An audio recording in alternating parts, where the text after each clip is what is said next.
Doing Diversity in Writing podcast, the show where we as authors explore the better practices of writing inclusively, whether that be in terms of race, gender, ethnicity, class, sexuality, ability, and so on. Why are we here? To bring more depth and breadth to the characters in our fiction and represent them in the best way possible. My name is Bethany Tucker, and with me each week is my co-host, Marielle S. Smith. Ready? Let's dive in.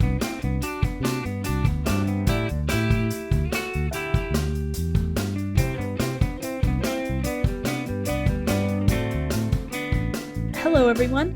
Normally I'm saying hi, Marielle, but today I'm saying hi, Louvie. Welcome, Hello. Louvie. Hi. If you listened to our last episode with Marielle and I said that this episode, my partner would be with me, but not my partner in podcasting, my partner in life. This is Louvie Tucker. He is also an author. I invited him on here today to talk about writing men because I really felt I shouldn't be doing that just on my own. So welcome, Louvie, and thank you for sacrificing literally hours of your time and multiple weekends to get ready for this. It is my pleasure. Yes, it's my pleasure. No worries. I'm nervous and yet excited at the same time. So I'm going to talk about you just a little bit. Oh no, hopefully good things. Go on. Louvie Tucker is the author of the book, The Visitor. He's written a lot of other things. He's into video gaming. He's into computer security. I won't talk about that too much because it's security. I mean, in a way, this is a writing podcast, not a cybersecurity podcast. So I am not prepared to run a cybersecurity podcast. So we'll be moving on from that. But I know that you think about story a lot. You actually worked with mythology in your degree in university when you were studying East Asian studies as well as computer science. And we've just had so many really good conversations that helped inform me as I was writing male characters. And then when you were working on your own book, and then in life in general, you've been one of those people supporting me in the podcast for the last year and a half, talking about identities and representation. And so when this topic came up and I knew we needed to talk about it, you were the top of my list for someone I wanted to have come on and bring in that male perspective. So thank you for being here. Again, my pleasure. Awesome. So I'm just gonna preface this conversation with a little bit about where we are. So Louvie and I are both published authors with multiple stories behind us. We've both been writing for years. Louvie's been writing since I knew him, and we've known each other half our lives. Literally, actually. But even though we are so invested and so deeply involved in this, we cannot account for every single possibility or see every possibility. So we're going to talk from our lived experiences, which are very deep. We're both very involved and invested in the topic, but we are only talking from the experiences and what we've been able to learn from others around us and our studies. If you have a question or thought outside of what we're able to cover today and in the next episode we do together on the same topic, please write in, ask the questions, raise them. This is a conversation, and we would like to keep it that way. That's one of the reasons Marielle and I have more than just Marielle and I on the podcast, is to keep this open in a free-flowing conversation. So we've wrestled with a lot of these questions as a man. I mean, you've told me you have. Yes, I have. Wrestled with, yes. I've wrestled with them as a woman writing men. And we've wrestled with them as a couple, defining roles and boundaries and what we want to show up in our work and in our relationships. And as individuals who have lived in multiple countries and wrestled with multiple definitions of masculinity, as we've experienced them literally change from when you get on a plane to when you get off a plane. I wish you all could see Louvie's face right now. I'm very wide-eyed, nodding emphatically. Yes, yes. Do you want to explain why you're nodding so emphatically when I say multiple definitions of masculinity? So based on all the places You know what? Not even just the places we have lived around the world, but even within America, sometimes you get on a plane and the airport that you're leaving, you see different ways that men present themselves, supposedly masculine men, but then you go to, let's say, a different region of the States or different region of the world, get off the plane, go to the airport, and there's some similarities, but you also see a lot of differences in how people, or men in particular, will carry themselves, how they behave in public. It's like going through a time warp in some ways. Exactly. So, in a couple of hours of talking about how to write men in fiction, there's going to be a lot of different ways to do it. And that's actually something we want to explore and to say is a good thing, because there is not a monolithic man. Correct. Yeah. You and I ran into a clip of a guy on TikTok, and he just had this really interesting way to bring up some concepts around masculinity and presentations of masculinity. And let's be very honest, when we are writing fiction, we are performing masculinity. Whether or not we are a man or a woman or someone who does not define themselves as either, writing men is performative masculinity. So this is Marcus territory on TikTok. Everyone go look at his stuff. He's a law student. He's been a paralegal. He's lived in both Canada and the US. So he has a lot of perspective. And he gets this comment and he responds to it in a video. And the comment he's responding is can you share more about what made you, Marcus territory, more open and receptive to others' criticism versus getting defensive and digging into pre-existing beliefs? And Marcus goes on to explain that he can remember the moment when he decided to stop being offended by people calling out shitty male behavior. He, at this point, had already started divesting himself of toxic viewpoints and old ideas, but it hurt. He felt harmed, or at least offended, or angry when he saw or heard other people calling out all men for things he no longer did, going back to that monolithic idea of a man, which doesn't actually exist. But then Marcus came to a realization: if this is how people talk about all men, and I don't do any of this, then they're not talking about me. That's Marcus, his realization. And Marcus also realized that the only thing tying his identity to masculinity was enabling him to be offended on behalf of sexual predators. That's actually what he said. And he was also realizing he was sick of being compartmentalized as a man and not being treated as a full and complex human being, because he was limited to this box of what it meant to be a man. So he decided to stop linking his identity to being a man. And he goes on to explain that trying to keep up a masculine identity might feel like it's helping someone, but it's actually harming men. And he kept coming back to this idea of men as a fully complex human being, first and foremost, before this concept of masculinity, and arguing that we're harming ourselves by trying to keep this idea alive.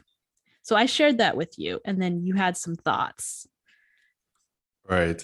I mean, I really like the idea that, especially as myself, as a full grown man here, that of course there is no single definition or portrait of what a man is or how a man behaves.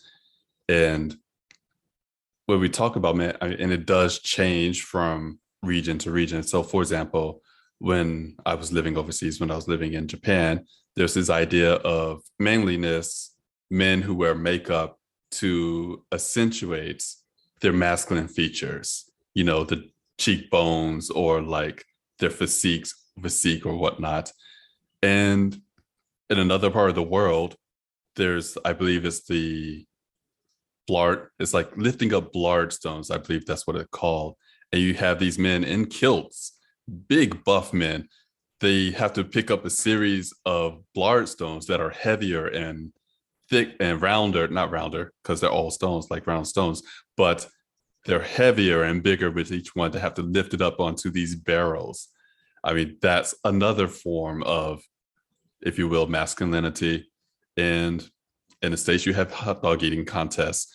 And some people seem to revere that, but, to each their own.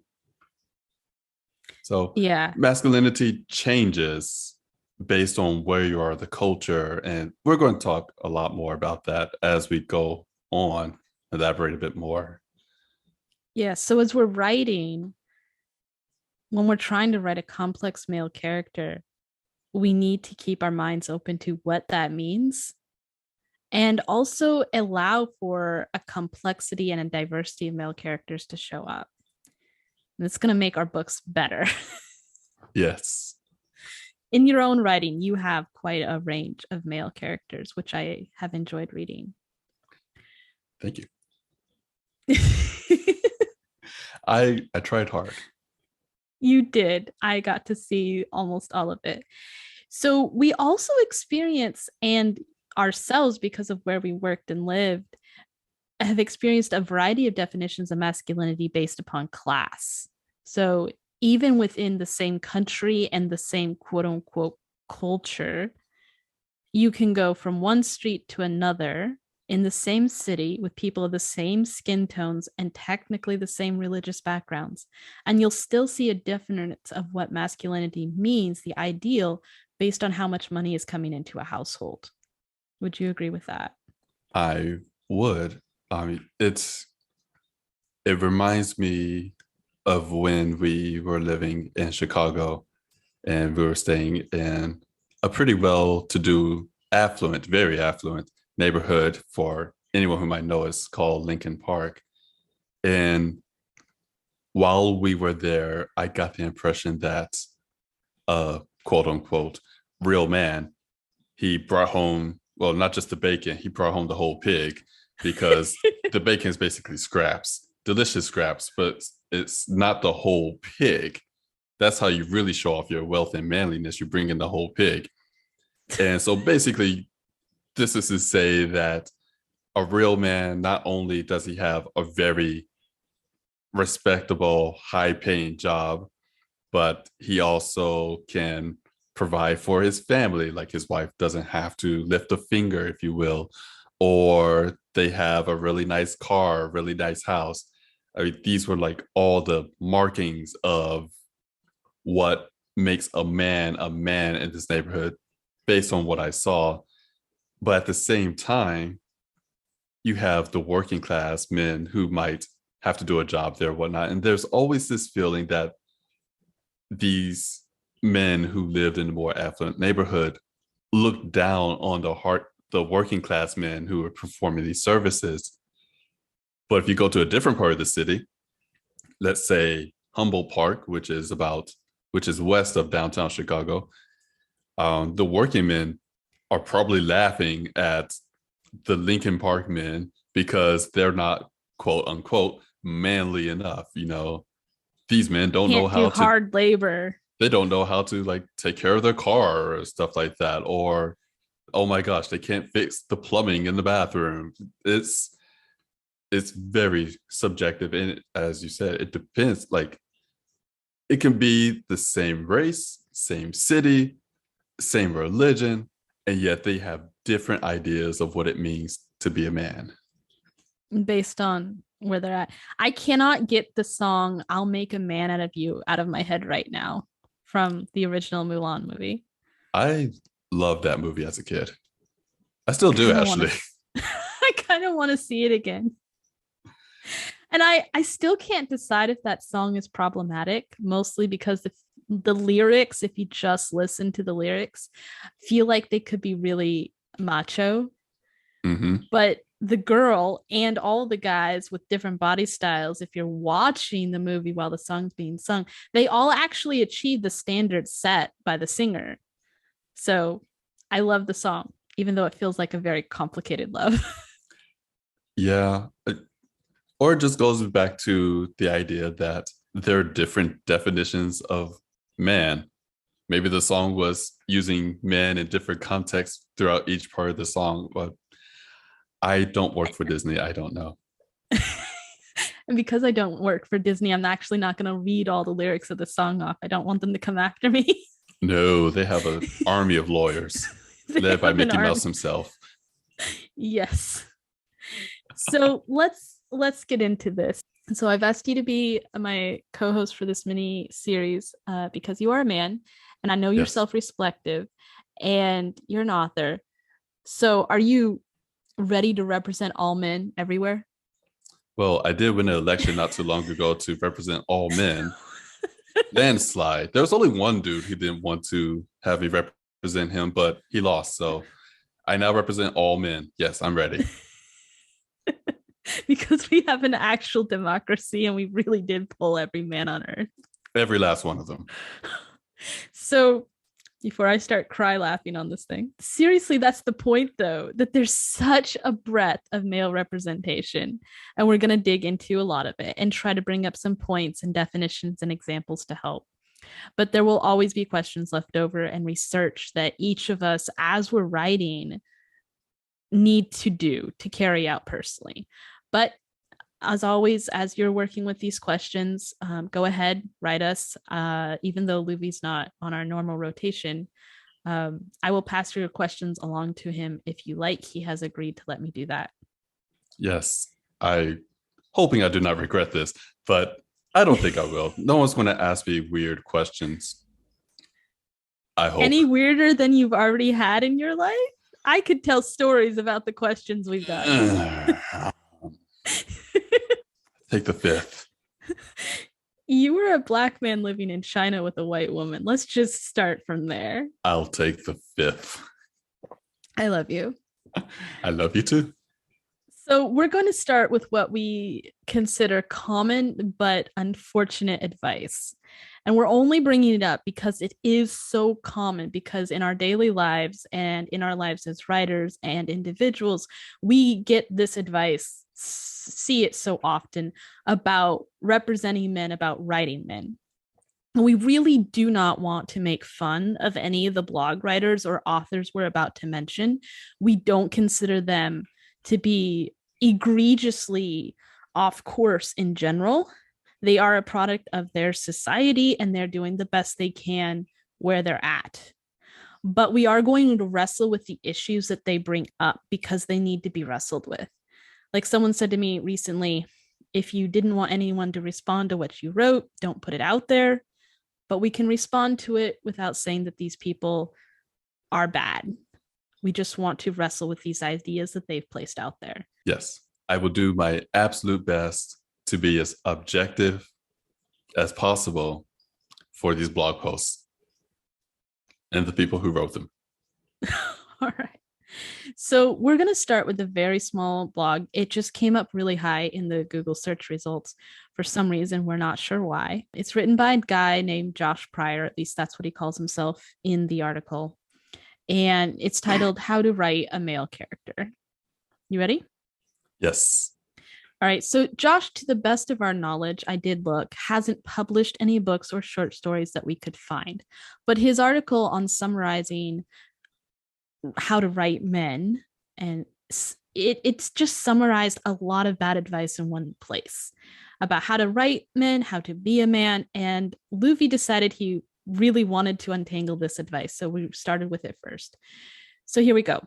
Josh and other people like him have these 3 pieces of advice, mistakes supposedly, that we women make when we write male characters. And they are as follows. 1, giving men, making them overly protective.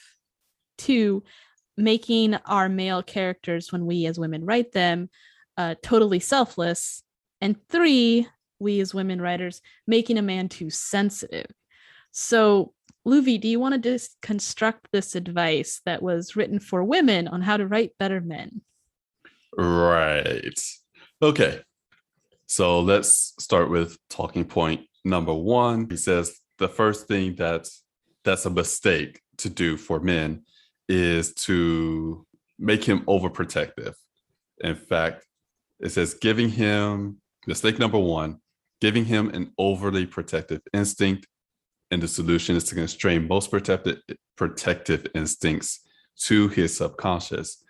So the paragraph, as he explains it, basically is saying that when a man is protecting someone or when he's performing some sort of action, that we should not spend time focusing on what the guy is thinking in the moment. We shouldn't take the time to explain what is going through his mind, but instead we should just describe the actions of what he's doing. And the belief, if I can pull this up really quick, is, as he says, when a man steps into a protective role, it is 90% instinctual. Men are action driven, and most protective moments happen before they even think about it. So for me, as you know, I write male characters in my stories, and in real life, there's a little kernel of truth in that. But I also believe that you can take the time to describe what is going on in a man's head as he's rushing to the scene or trying to act fast. So if a man, say, he wants to protect, let's say, a puppy. Let's say there's a big dog that wants to attack a little puppy. It's his little puppy and he cherishes this puppy.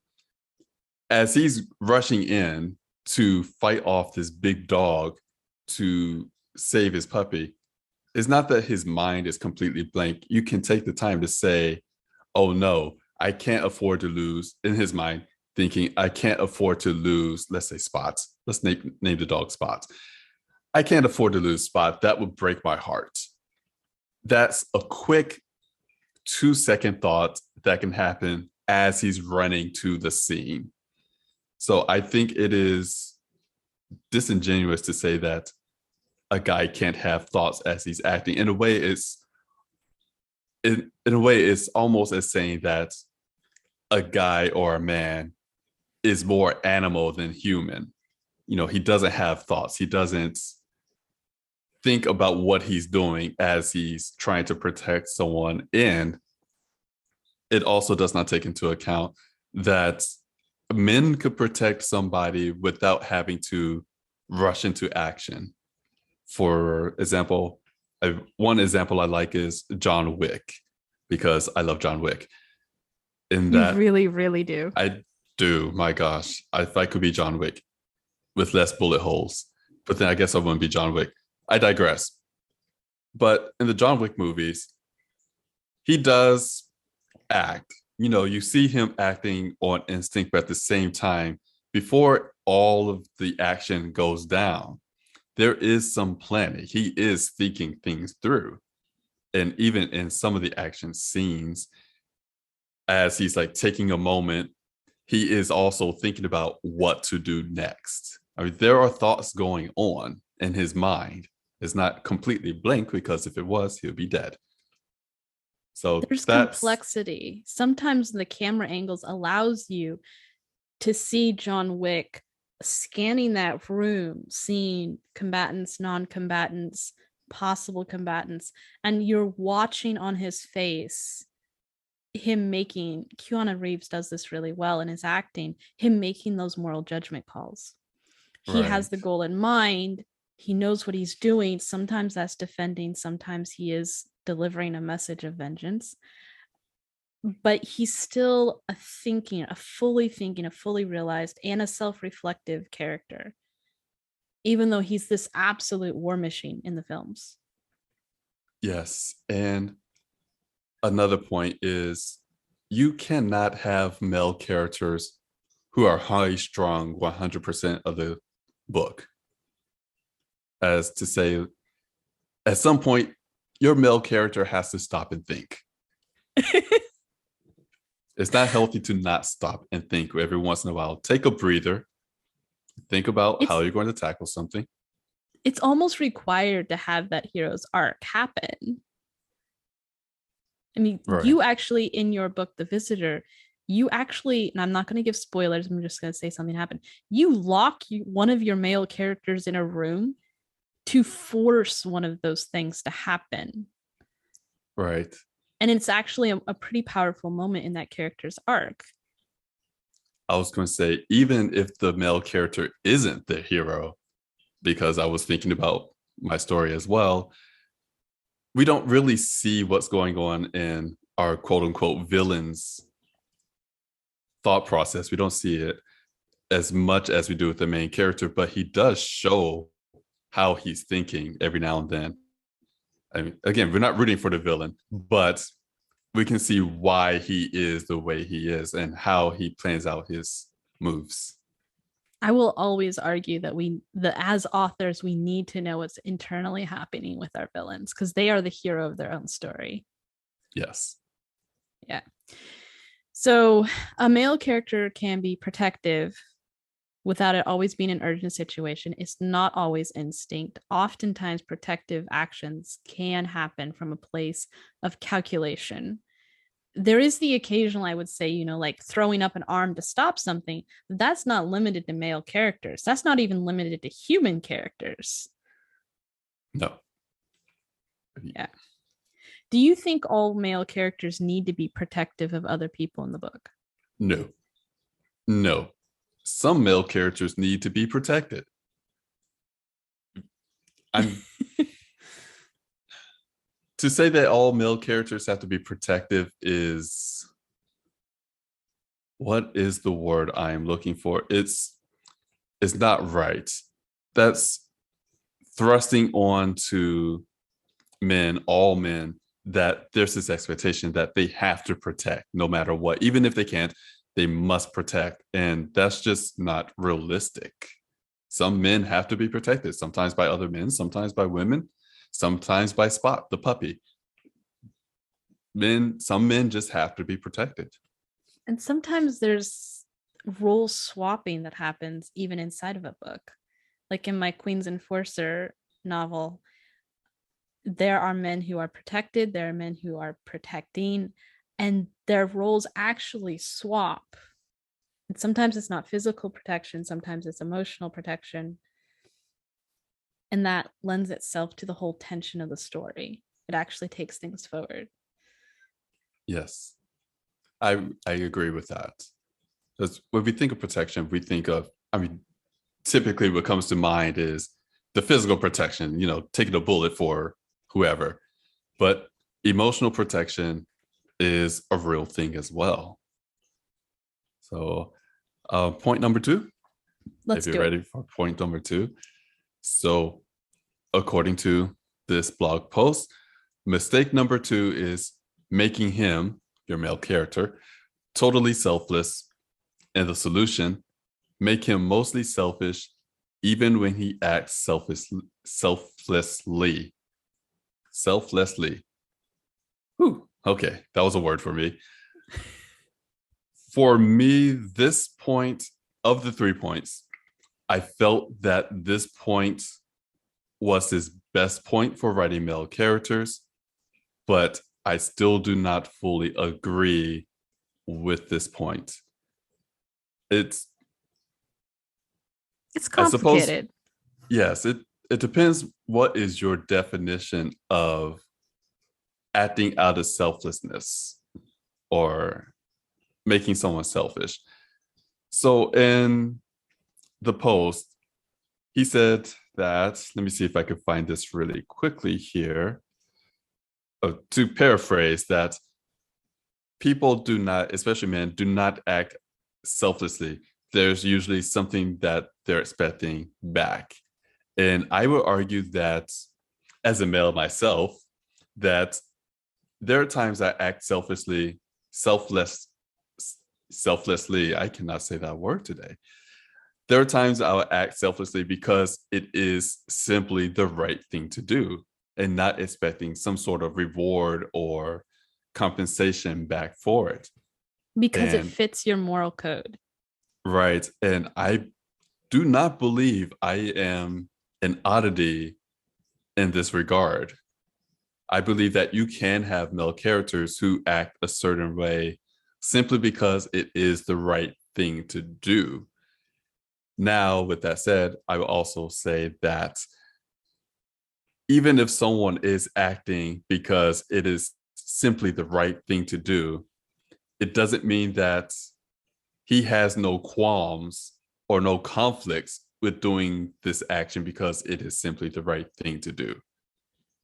You can have a male character who may not be happy doing the thing he's about to do, but he'll still do it because it is the right thing to do. I mean, that's actually some of my most fun watching. For example, in the Naruto series, there are a lot of characters that do the right thing and they're really mad about it. And it drives character conflicts in a way that almost nothing else does. They're like dragging their feet, yelling and screaming, but when push comes to shove, they're going to do it because that's who they are. Right. And there is another aspect to this point that I want to touch on, which is some people, I guess this goes to the definition of what do we mean by being selfless here. Some people will do good things or help others because of altruism. They might be slightly addicted to feeling good about helping other people. One could say that is being selfish.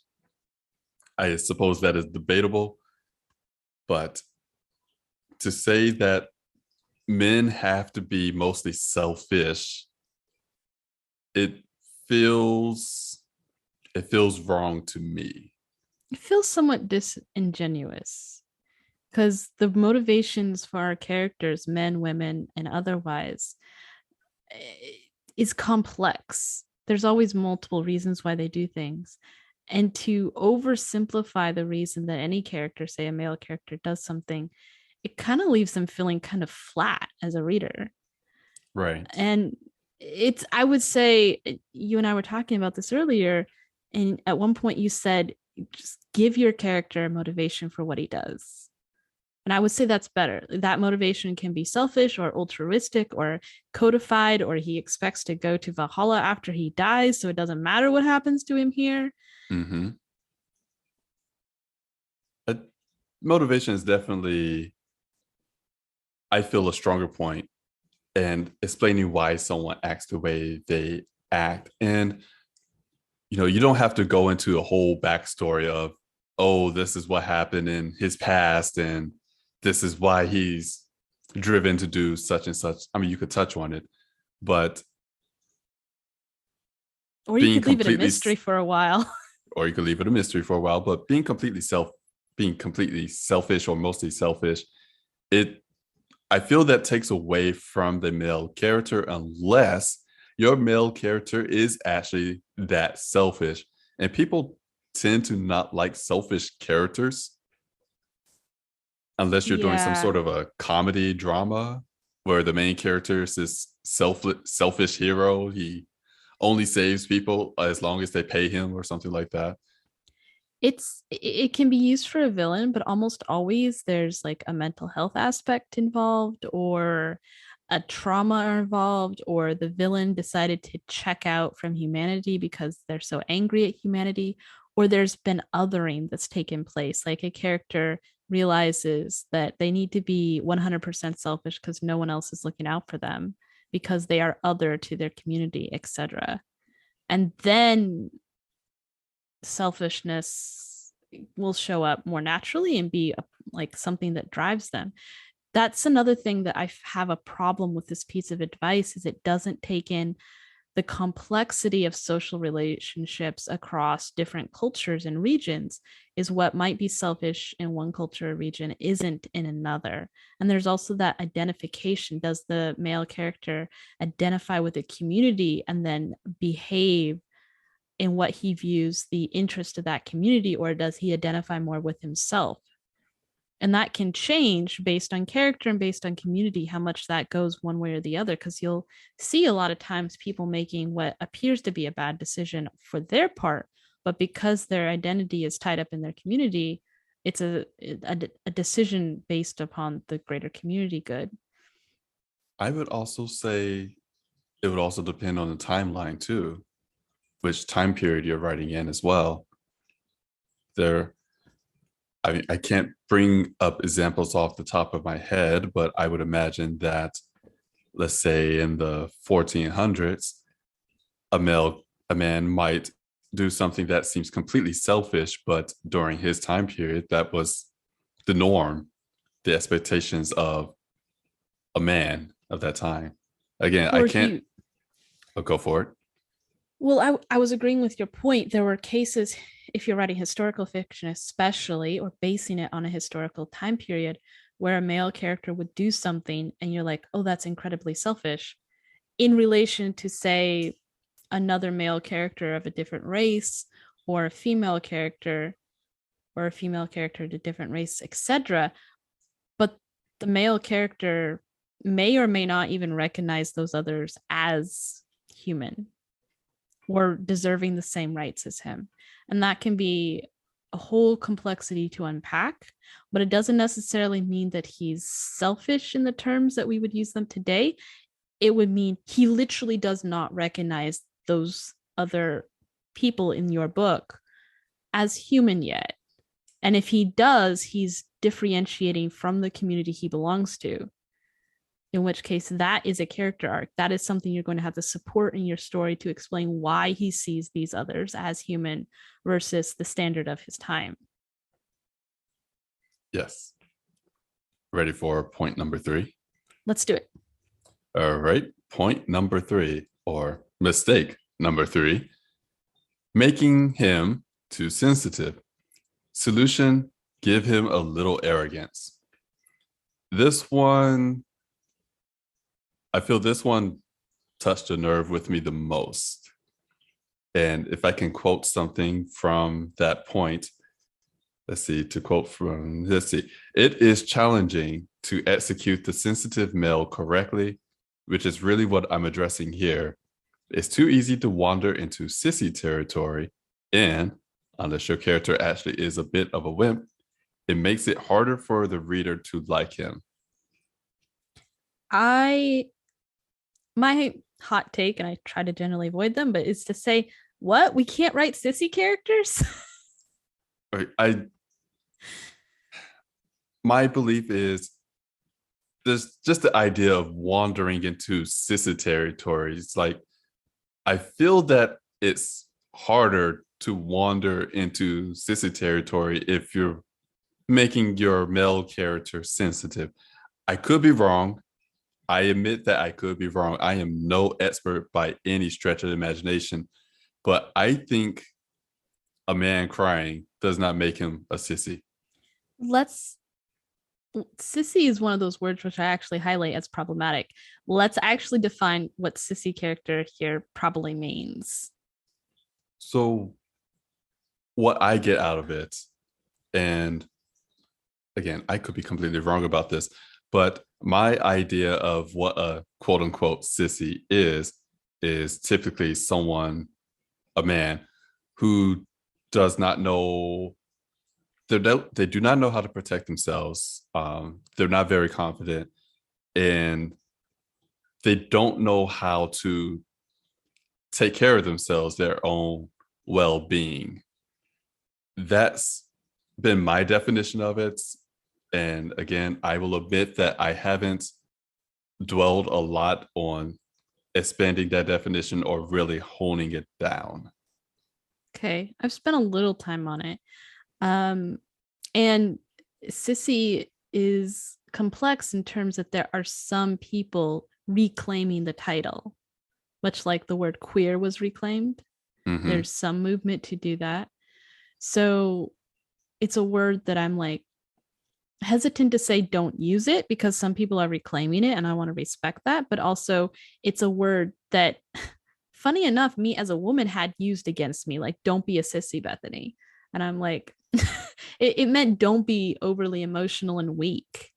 And applying it to men, which has happened in front of me, is even worse. It's implying, Yes. the way I've seen it used is implying that a man that can't hold it together and emotionally handle his shit. There's definitely a sense. Now, I grew up with the word in the 90s as a young lad exploring the world around himself, that sissies are not worth it. Like, there's no worth in being a sissy. Oh, I've And definitely heard the old don't date a sissy kind of thing. right, just there's just this idea that they're not worthy of respect. Yeah. So Expressing emotion shouldn't automatically put you in this category. It should not. If a man wants to cry during a funeral or a movie, a chick flick, if you will, that is his right to cry, bawl his eyes out, and say it's so beautiful and not be a sissy if he does not identify as one. He should be able to have a bicycle crash, sit on the ground, and cry over his broken bike and the fact that he's got his arm cut up and still not be considered unworthy of respect. Right. And I've seen plenty of men refuse and plenty of characters be written as like, I have a bullet through my shoulder, but I'm not crying because I'm a tough man. I'm like, you're in shock. That's what's happening. That is different. That is absolutely different. You should go see a therapist about that. But no, I agree. I think if a man has a single tear in his eye, that does not automatically make him a sissy. And you know what? Even if it did, so what? I really do appreciate that there is some amount of movement for the idea that, you know, strong men cry. Right. And if you go back to ancient mythologies, even some biblical stories or stories that come out of the Celtic era, even stories that come out of Chinese or Japanese mythology, you do hear about warriors and kings crying. It's a bit more recent, this idea that men don't cry. Right. And, you know, maybe it's possible, well, it's already happening, that we just have to redefine what it means to be a sissy for men. You know, if expressing your emotions should not automatically, or showing vulnerability should not make you a sissy automatically. And I believe that also restricts how you can develop and grow your male characters. Yes, exactly. And for anyone who's thinking, well, you know, this might be an ideal, but I can't do this to my characters because my book won't sell. I would like to point out that Luke Skywalker was bawling his eyes out when Darth Vader said, Luke, I am your father. And no one thinks that Luke isn't a strong character. Okay, no one I know. True. I want to pretend that I thought that Luke was a terrible character, just bad, and then get all the hate messages through you to me. But no, Luke, you can't do that. I cannot. I cannot. And you know, another person, and I think maybe a lot of people don't think about this off the top of their head, is Deadpool in the second movie. He definitely shows vulnerability and emotions and just heartbreak when he lost Vanessa. Exactly. For those who did not see the movie, don't worry, it's not a spoiler. You see it in like the first 5 minutes. But he does show vulnerability. And then he goes out and murders everybody. But he does show vulnerability. Part of the magic of Deadpool is how femme and mask he is at the same time, how vulnerable and kick-ass he is at the same time. He can be crying about how terrible it is to lose a friend and still mess you up with those two blades of his at the same time. He does not compartmentalize. Yes. His vocabulary is pretty amazing. Yeah, I think going back to the word sissy for just a second, it seems to be anything that would suggest that a man is feminized. And that's the insult going on, actually. And Deadpool is like a perfect answer to that because he's not weak at all. And if he could ride a magical unicorn, he would. Fairly sure it probably happens in a comic book somewhere. Don't know which one, but I feel like at some point it's happened or he will do it.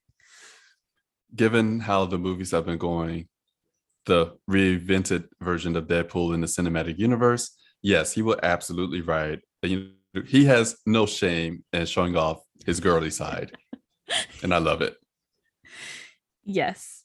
So, just grounding this in writing for a minute, I think as writers, we need to be brave enough to allow some of what might be called stereotypical feminine emotions to show up in our men because they naturally do. And it does happen in literature all the time, and it does not ruin it for readers. But so this article ends with something that popped up in several other places as we were preparing to record this episode, and including in something that happened in your professional reading recently outside of preparing for this podcast. Do you want to bring that up? So let me see if I could quote the article really quick. This is the Josh Pryor article, and then I will bring up what I saw in the Reddit forums for cybersecurity.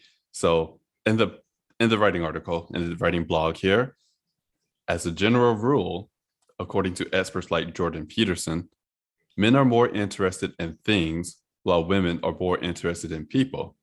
This naturally gives men a tendency to pay attention to how things work and how people work than how people work.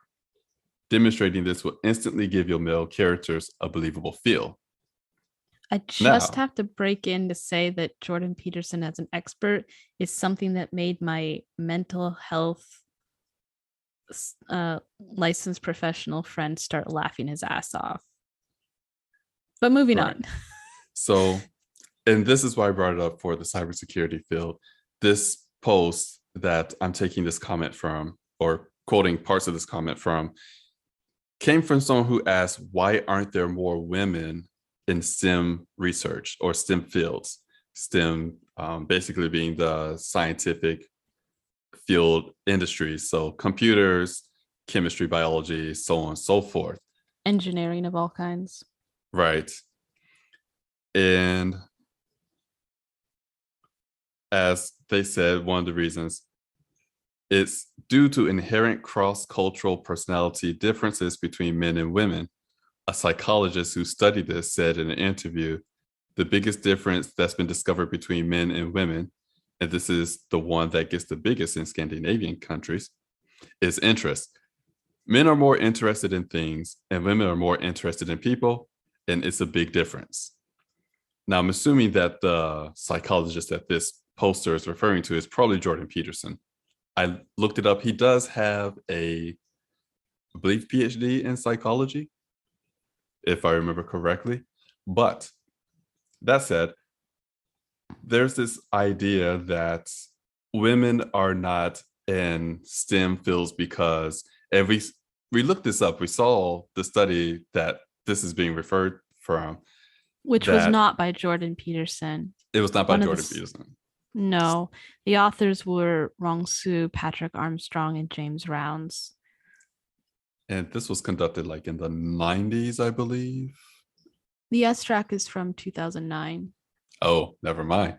So not that long ago, but the thing we found that was wrong with that study is that um, they were asking adults, grown men and women, what their interests were in and so forth, as opposed to asking people like in their 4 or 5 year olds to see what stimulated their interest in whatever it was. And some people in the Reddit chat brought that up. There are women who would go into computer science or engineering, so forth. They were pretty good at it, as good as their classmates, but they quickly saw that they were not going to get ahead because it was mostly a male culture. So they felt discouraged from pursuing it any further. And this is to kind of go back to writing men, not to put all men in one box, if you will, is to say that if men are only interested in how things work, then there should be less men in politics and in the CEO boardroom, because that is mostly people understanding or misunderstanding in some cases, but they are not dissecting how things work. When you first said this to me, I think I ended up falling into a chair laughing And I did read that research article. I actually scanned the entire thing. And the biggest thing that showed up was it really didn't cover how people ended up. They were looking at people already in industries. And so it doesn't explain the pipeline of getting men and women or why men or women are socialized to focus on one thing versus another. And that has actually been studied and has a lot to do with what people are rewarded for or discouraged by doing, or also what is safe or not safe. A lot of girls learn to be hyper aware of the people around them as a form of security that sometimes is not necessary for young men to do in the same manner. No, I was not taught to be hyper aware of the people around me for security. I was taught to be aware of people around me for security, but it is not to the same extent as a young girl may be taught, I believe. I mean, I was like 7 or 8 when I first started to be reminded to think of like what could be a weapon or not to be caught in the dark, or just it started really, really young. And when you also start to push girls to like be responsible for taking other people, to take on emotional burdens, and then you reward boys for like winning the science competition, etc., you do end up with these differences. Right. And from my own personal experience, my own childhood, if you will, I was pushed towards more of the engineering, understanding how things work, the manly things to do. So, you have to go out and mow the yard. You have to use these tools to put this shelving unit together, so forth. And as a child growing up, I didn't have an interest in these things, even though I had an interest in Legos, but I didn't really have an interest in learning how motors and all these other things work. That came over time because curiosity. I mean, I'm a case where it just so happened that yes, this actually is a good fit for me. But that's not always true. It's not always true that you introduce. I mean, I have a friend who went through similar experience, and he is more of a people person than a engineer, if you will. Exactly. And I actually wanted to be an architect when I was 5 or 6, but I was discouraged from it. Uh, Still have an interest in architecture, but I never got that kind of like support for like math and sciences that I needed to pursue that. Right. So, So um, for writing, I will say yeah, for your male character, if your male character is interested in how people work and how they think, great. You know, spies are interested in people. Politicians are exactly. politicians are somewhat interested in people. I mean, one could say they're more interested in money, but that's a different topic. And Also relates to time period. and relates to time period. It's the idea that men are interested in things and women are interested in people is outlandish. It was a man who actually wrote the book How to Win Friends and Influence People. Let's just say it that way. So So, yes, so expanding on this, like we've really probably overhit the nail on the head about like men or women, what they're choosing to do is more of a socialization, whether they're more interested in people and things, or whether or not they're like socialized to be a politician or an engineer, whatever. You had some excellent points about how this actually goes beyond men and women. right. This also extends into race as well. Again, speaking from personal experience as a young Black man in the STEM field myself, I am an engineer, and I do not see. We think of cybersecurity engineers typically, or just cybersecurity industry in general. Of course, you think mostly male, but you also think probably white or Asian American or Asian of some descent. And this includes people from India. because I'm grouping them in the Asian category here. I mean, that's a broad, very broad term, but I do not see a lot of people who look like me in my position or field for cybersecurity. And how this all relates back to the difference between men and women and entering STEM or being more interested in people versus things is, as you said, there's some conditioning going on from a young age. Are you encouraged to go into the sciences, or are you encouraged to go into the arts, or are you encouraged to work with people? But also there is a question of resources and access to those resources. I mean, we hear often about how different schools get different resources, and there's students that sell the whole zip code thing and whatnot. But it's to say that women, people of color, so forth, they're not in this industry simply because they're not suited for it. They may not be in this industry as much as you would like because they didn't have the resources or the training or the encouragement to enter this field. And I believe that can be applied to how we develop our characters and our stories. What resources were available to them? What were their options? If they were more likely to go on a track to work with people, let's say their parents were more humanitarian aid workers and they passed that down to their children, then yes, it's very likely that you can have a male character who's going to be more interested in working with people as opposed to cobbling up together a machine.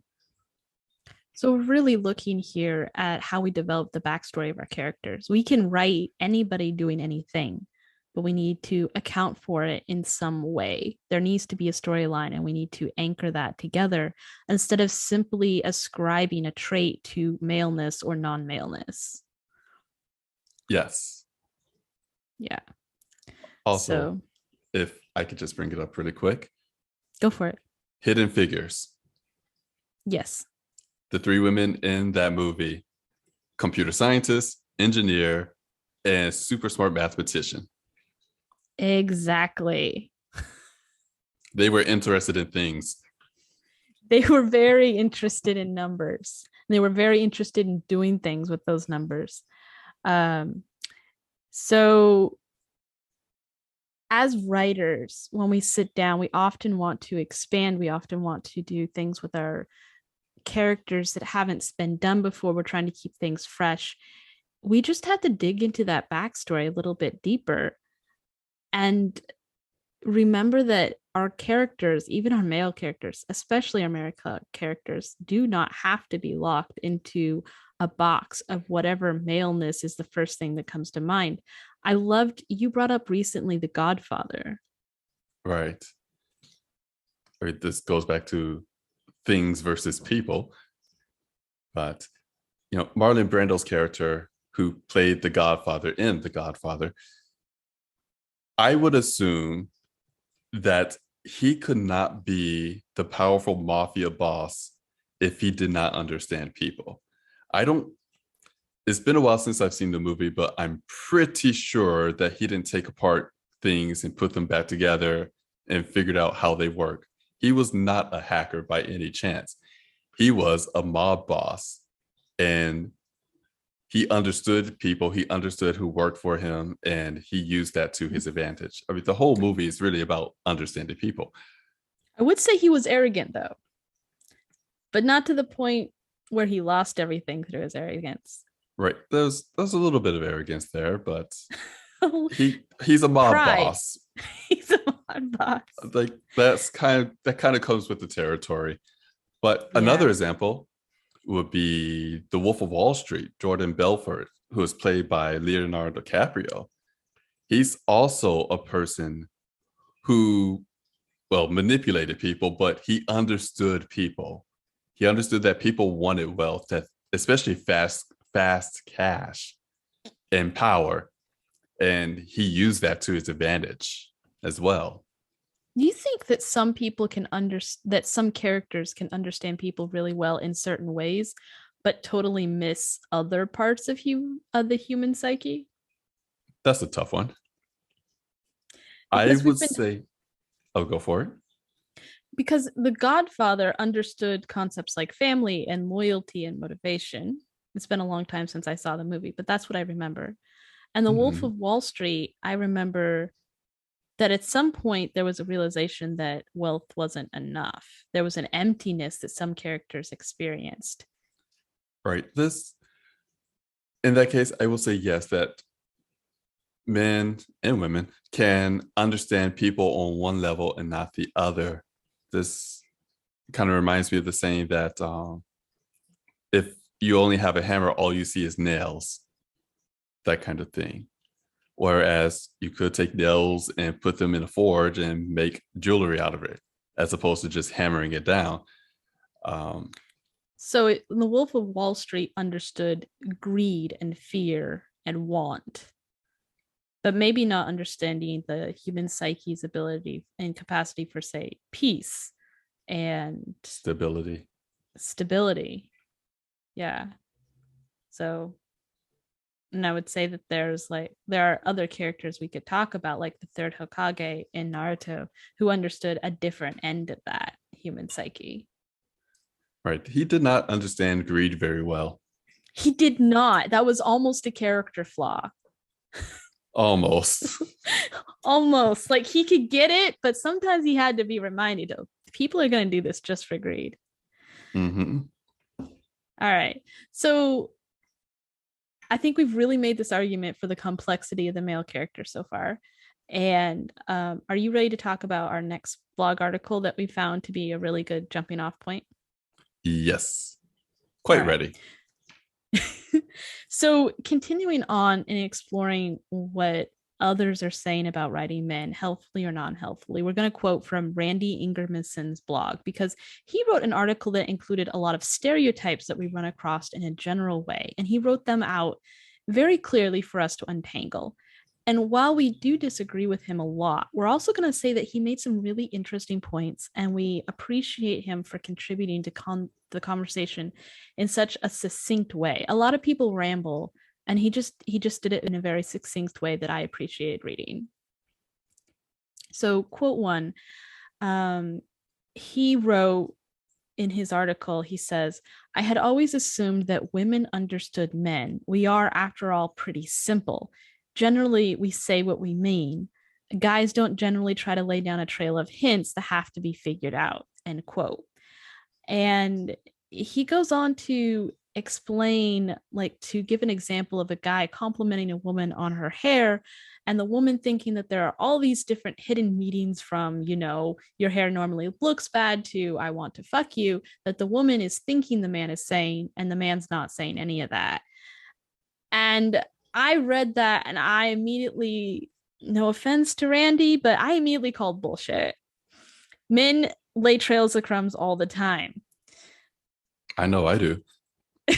Some men are blunt, but a lot of times men do not say what they mean.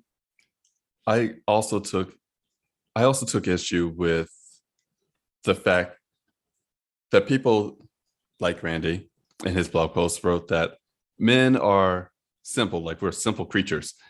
And I feel that simple does not have the connotation that we think it should have. Simple kind of implies that, again, men are animalistic, they're driven on instinct, they are, in a way, dumb. Men are dumb. And that's not true. Men could be, what's the word I'm thinking of? It's not simple, but possibly straightforward, possibly, not I think always. I think there's this idea of masculinity of being straightforward and honest, and what you see is what you get. And we don't play games, we don't manipulate. We're just brave about our emotions and we put it out there. And what we say is what we mean, and what we ask for is what we want. Eh, eh, maybe I'm just different. but I will lay breadcrumbs around, and I do expect you to pick it up and figure out what I'm thinking, because I think if I'm doing this for someone, it's because I believe that they're smart enough to pick it up and figure it out. And if I don't think they're smart enough, then I'll be more straightforward. If I'm straightforward to you on a regular basis, that's a problem for you, not for me, but for you. You are sometimes somewhat unusual, but in general, I have found that it depends on the social situation, especially in quote unquote polite company. Men and women are very indirect in certain cultures. Mm-hmm. Some cultures, they are more direct, but the directness can hide other motives. Right. And let's circling back a little bit to the whole protective male idea as well. Some men may not want to tell you the blunt truth because they know if they tell you the blunt truth, then it will have negative effects for the person they're telling this to. So they might be doing it to protect someone as well, in which case they're not saying what they actually mean or what they're actually thinking. I love writing dialogue where a character is not saying exactly what they're thinking. And I love trusting my reader to figure out what my character actually wants to say. That Mm-hmm. leads to some of the best dialogue in literature, because most of the time we're not straightforward. Right. Often because we don't feel safe, because we're trying to protect someone, because it's impolite, because there's a secret. Don't want to play uh, all of our cards. don't want to play all the cards because we're afraid, because there's a power imbalance in the room, Right. because it's or especially like a man flirting with a woman. And I, not to, I know a lot about you. You don't really flirt. You don't. But when I do, I say, yes, I want to take you to bed right now. How about it? Wink. That's not flirting. That's you. I'm being Never mind. straightforward, right to the point. But when men flirt with me, there's a lot of like going around it. There's a lot of like the lingering eyes, the subtext, the do you want to, um and it's very Your hair looks contextual. nice. Yes, I mean that has literally happened to me. And it literally was heading in the direction of I want to take you out on a date, and a date has connotations. And yes, the from the hair to the hotel room bed was, the trajectory. Mm-hmm. So yes, sometimes men are blunt and sometimes they aren't. And this is the complexity of masculinity. Men are nuanced, like most humans. Yeah. I once had a guy spend like 2.5 hours not saying what he wanted. And then he slammed his lips into the side of my face as I was like getting ready to leave. I had been direct. I had literally said, I am in a relationship. I'm not looking for anyone else right now. And I'm enjoying talking culture and having this exchange with you. But he was not direct, because he knew that if he said, I'm only talking to you because I want you to come to bed with me, that I would have ended the conversation. Or a nice slap to the face. I guess just saying some people I'm, might give a slap to the face. I'm generally not that aggressive with suitors. There are easier ways to let men down or women. Or who knows, maybe the person says, you know what, I want to go to bed with you too. And then it works out. But it's coin toss, really. Coin toss. Yes. All right. So I can safely say that men can be nuanced and indirect, and sometimes they are direct. And this is actually more based on character and situation and culture than it is based on maleness. Yes, I All would right. agree with Shall we that. move? Shall we move on to quote two? Let's go to quote two. All right. Do you want to read it? Sure. Quote two. I usually focus on three essential ways in which men differ from women. These are in decreasing order of importance: ego, The male ego is on average different from the female ego. The male ego can drive a guy to do things that are slightly crazy or a lot of crazy. There is no simple explanation for this, and asking for one is never going to get an honest answer. The male ego can get a bridge built, but it can also result in a torn ACL. Go figure. Point two, lust. Guys are visual. The way women dress creates visual images in a guy's brain that can linger for days, months, or even decades. I hope I don't have to draw a picture here, but honestly, women seem to be completely unaware that guys don't think their dress is cute. Guys aren't looking at your dress at all, ladies. They're looking at what's under the dress or what's not even covered by the dress. If they like what they see, it'll stick in their brains for a long time. You can decide for yourself whether or not you want those images in the guy's brain. 3, feelings. Guys are a lot less likely to share their feelings than women are. For most guys, feelings are private things which are none of your business. If you ask and he won't tell, then asking again is not going to get you anywhere you want to go, but it could get you blacklisted for any future conversations. Be warned. And once again, reading these points now.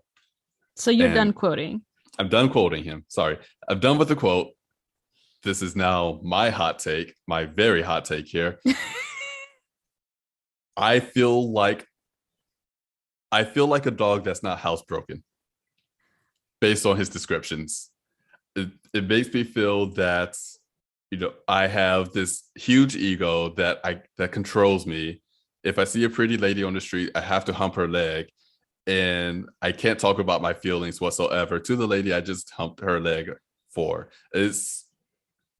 I don't know. I think I'm going to get spayed or neutered. I don't know for sure. Yeah, I'm going to stop you right there. You seem very offended by this assessment of masculinity. It is because I don't think the male ego gets a bridge built.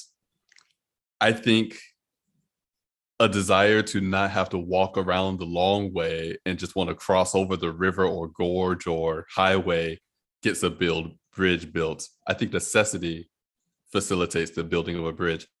The torn ACL, okay, that's possible. I can see ego causing a torn ACL. Go for it. It's not just a male thing that'll get a torn ACL. Like, us women are completely capable of that level of ego. Right. Ask me how I know. Maybe later.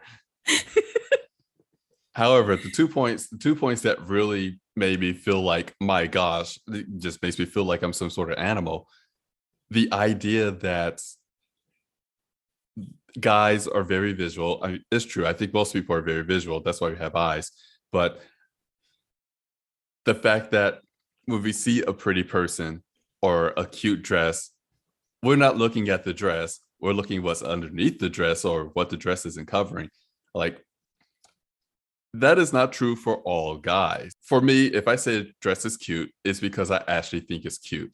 Or if I like somebody's socks, which I said to a girl at the climbing gym not too long ago, she has Zelda socks. I loved it, but I don't remember what she looks like. She did not linger in my thought for my head for days or weeks Only or months. her socks. Only her socks. I remember her socks. I don't remember what she looked like. Men could be lustful. Women could be lustful.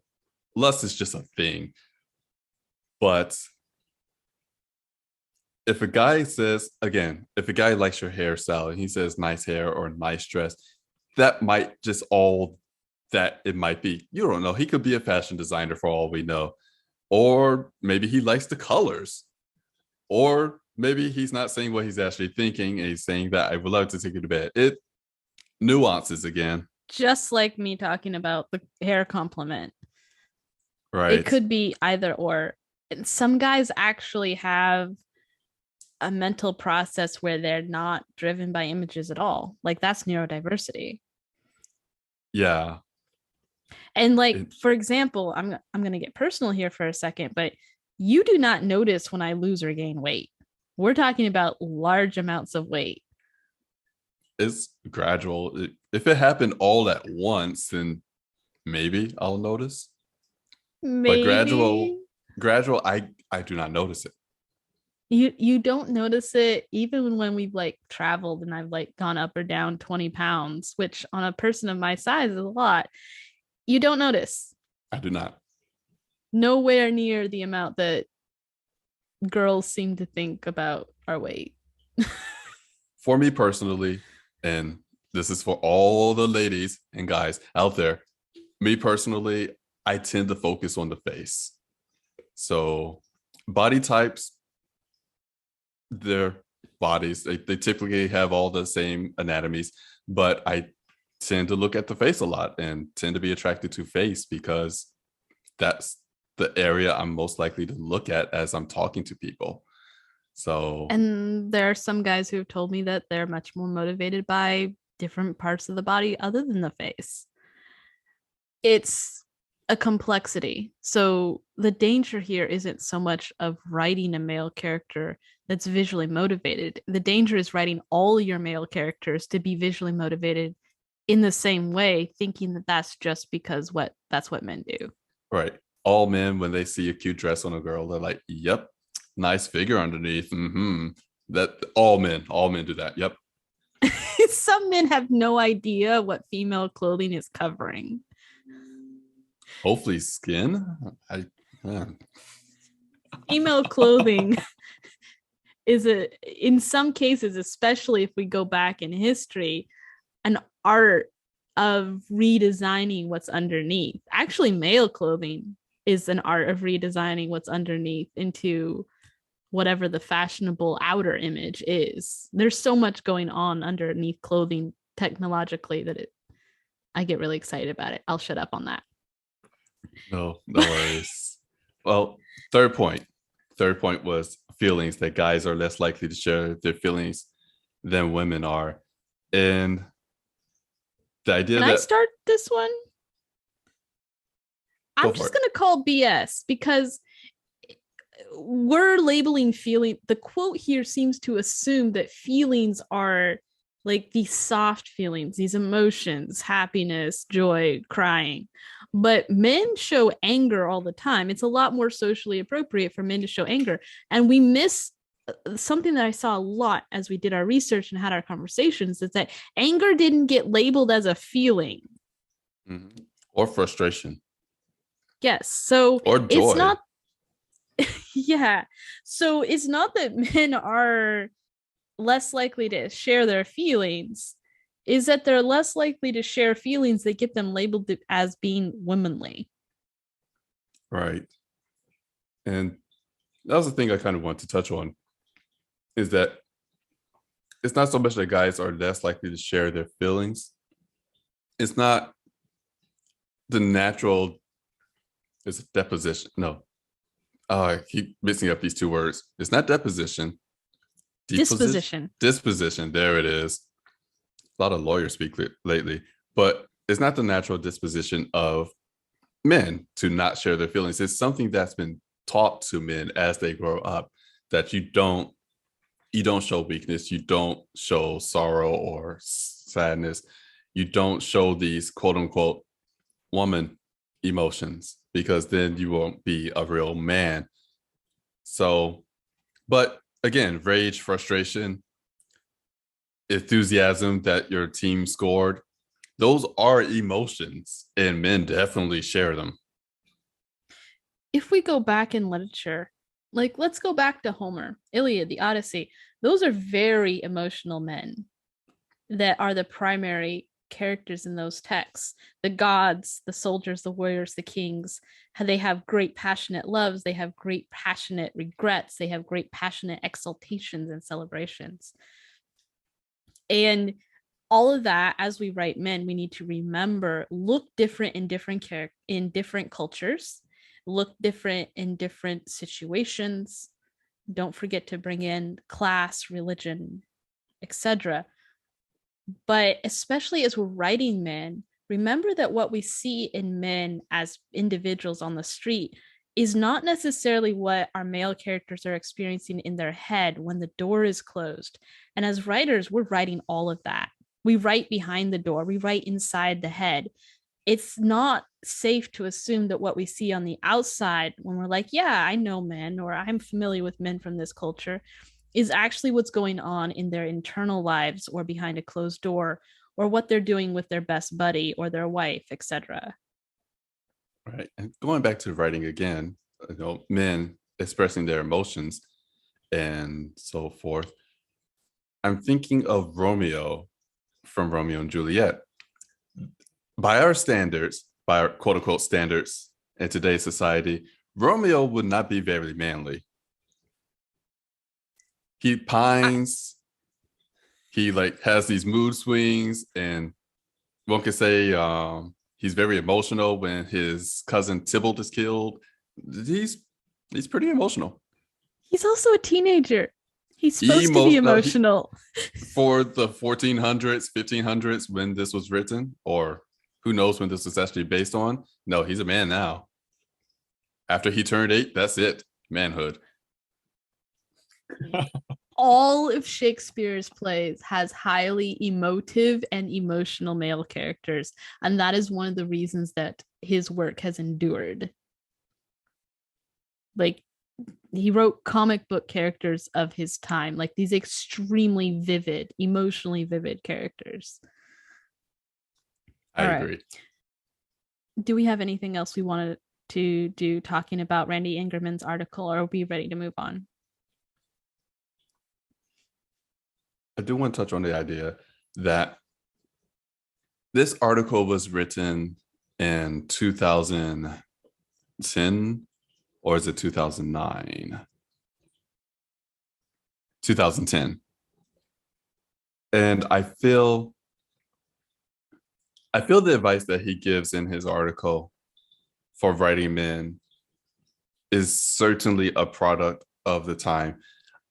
I feel around this time, the idea of what a man is, or the ideas of what make a man started to change, at least from my perspective.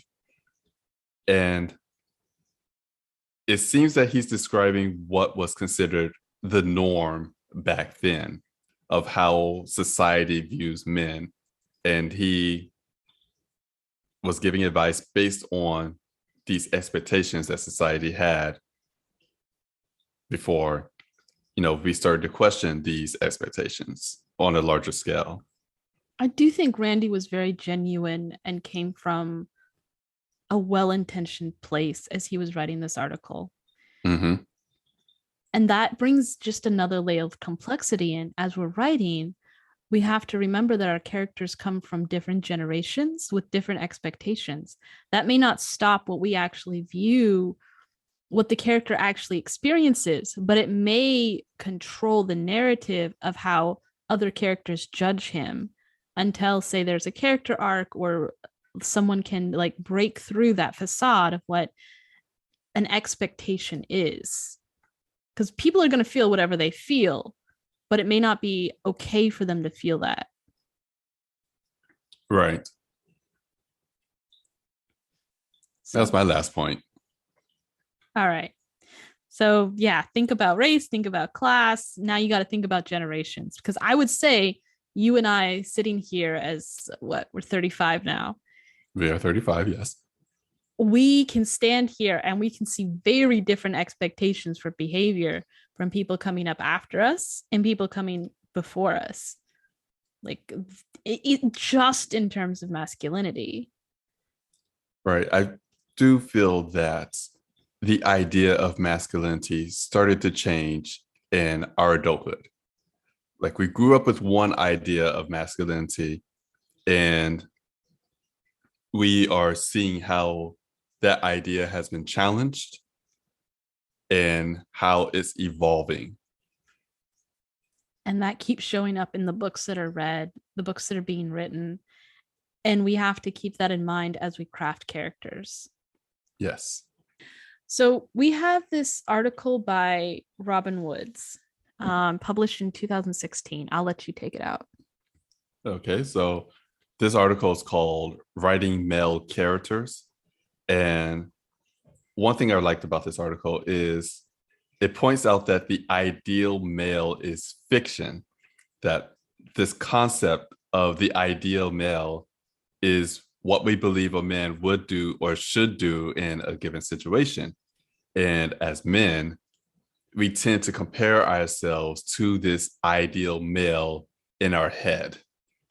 Yeah. Woods has some of the best graphs of using masculine standards as a prop propeller that I have seen written in our research for this episode. So I'm just going to go ahead and quote from his article. So this is by Woods. Safe truths like men can't process their emotions are inaccurate, and worse, they're useless to authors. Instead, consider that men have been told that not engaging with their emotion is a key to masculinity. A male character who just doesn't have emotions is a joke, less than two-dimensional. More interesting, more realistic is the character who has strong emotions but suppresses them, and then why he does so, or the character who has rejected the masculine standards and chosen to express what they feel. As a personal aside, that would go back to the TikTok person we talked about earlier in this article.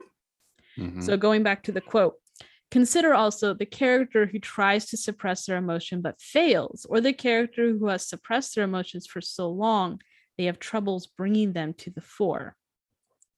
This complexity and breadth of possibility presented allows for masculine characters that some might call sissies to exist alongside hardened and battled characters like you find in the 300 films. So this is what I'm saying myself. So to understand that there are these failures and these limits and characters trying to live up to a standard that we as authors understand exists, but hey, standards are fictional. Like real people don't live up to them. So our writing is a reaction to the construction of masculinity. And all of these characters are still men. They're all valid characters to write.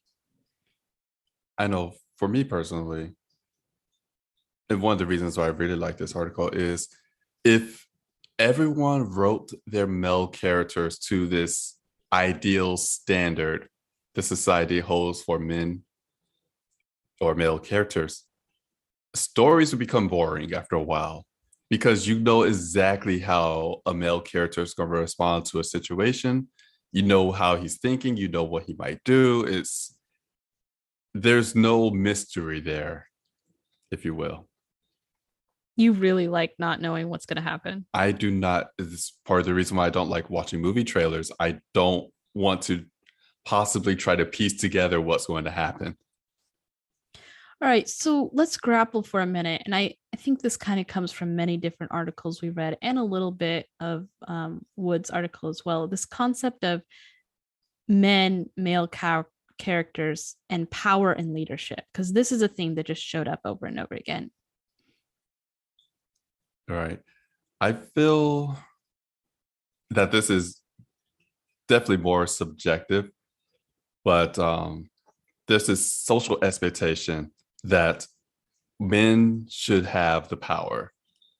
And I believe saying like thrusting this power onto men, this is damaging. Even if they're more naturally they're inclined to be dominant.